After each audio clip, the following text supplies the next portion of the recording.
Hi, my name is Valerie and I'm from Tottenham in London, and I work with young people. I've been working with young people for around 30 years, predominantly with youths. I love the work, but I'm concerned about the issues that I see with young people, particularly young people coming from abroad.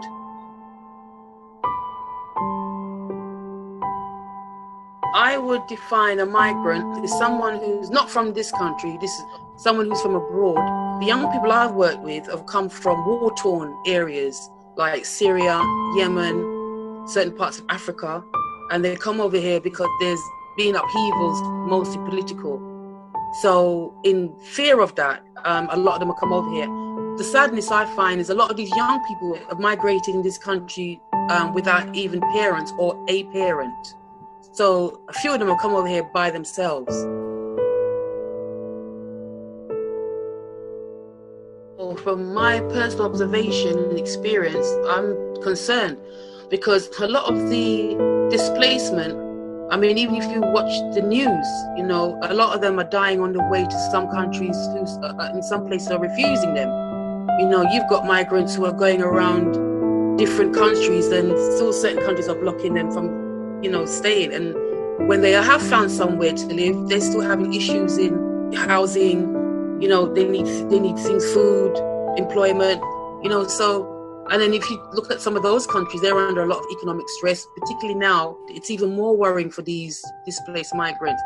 I mean, the migrants who are here in this country, I would say they're blessed because at least they're in the system and the system is helping them. Some of them have been housed.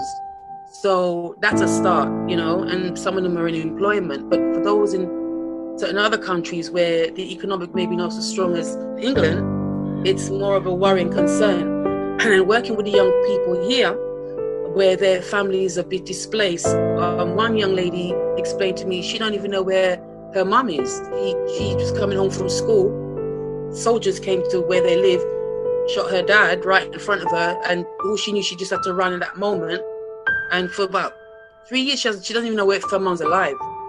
From what I've observed with them, I really feel they could have done it better. I think they could be more focused on the people and maybe more interactions with the different nations to make sure that the promises they said they would keep to these people, they'd have done it. But they haven't. They've just had groups of people moving from place to place to place to place. Even though I'm not personally involved in that, it's a distressful thing to watch. And then to work with the young people who are traumatized by that experience, as well as some of them can't even speak English, or when they do, it's broken. But through that, you can sense the trauma. I feel they could have done more, but they've done a lot better than most countries because, at least as I said earlier, a lot of these young people are in housing. They're being looked after, being cared for in institutions. When I say institutions, residential homes. However, they still have needs that are not being met, in my experience. You know, they need like interpreters to feel more family orientated because they're in residential homes.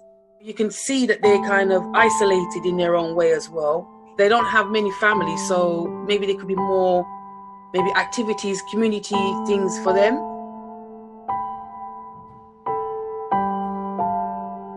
Well, from what I've observed in my experience with young people, they're young people.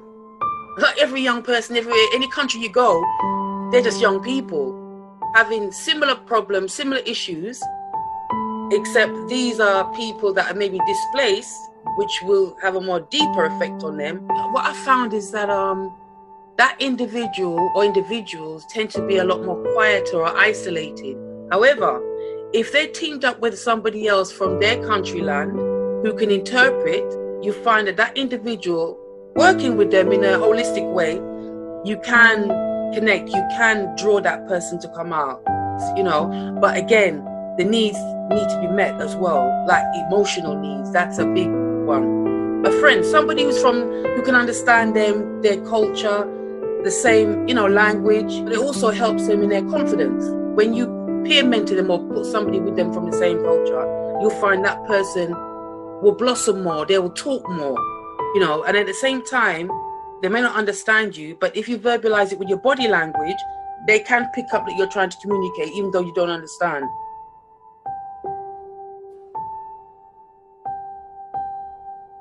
I hope it's not a criticism, but personally, that's a little concern for me, because these young people, they will have sometimes, they may have someone from their culture, as I've told you, but I've seen a few times that there are children that don't have someone from their culture, and they're in the classroom and they can't speak a word of English, and they're in the classroom consistently, and sometimes they don't have a worker. I would speak to a mentor or a TA to get help. But then my worry is that if that person is not skilled enough to understand the culture, because sometimes you have to understand people's cultures as well, it helps.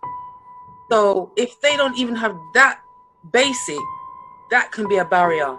Love children in a certain way that you're just giving, and if it means giving that extra, then you have to do that in order for that child to feel, number one, integrated, number two, having that feeling of security, building up a positive relationship, so then that young person will see you as not maybe so much as a parent, but someone they know they can come and talk to, and they can trust you, and try and help and meet their needs, and try and get them out in the community a little bit more, into school, employment, trying to find out what they want to go through in life. Because at the end of the day, when some of them are here migrated, no matter what they have to go through, somewhere along the line we all go through the similar. So it's really about building resilience, and just moving that young person and sometimes the family forward. Well, personally, based on what's all transpired, particularly from the COVID, it's exposed those who are vulnerable, which is that group. It's exposed the needs. So with that exposure now, which was well overdue, I think good things are going to happen. It's going to take a time, but I think people are going to be more incorporated. Other people outside watched, listened to the news. They know what's going on now. You can see the suffering on a larger scale. People are awake. People are much more conscious now. And, the COVID is really, to me, we needed that. We needed waking up.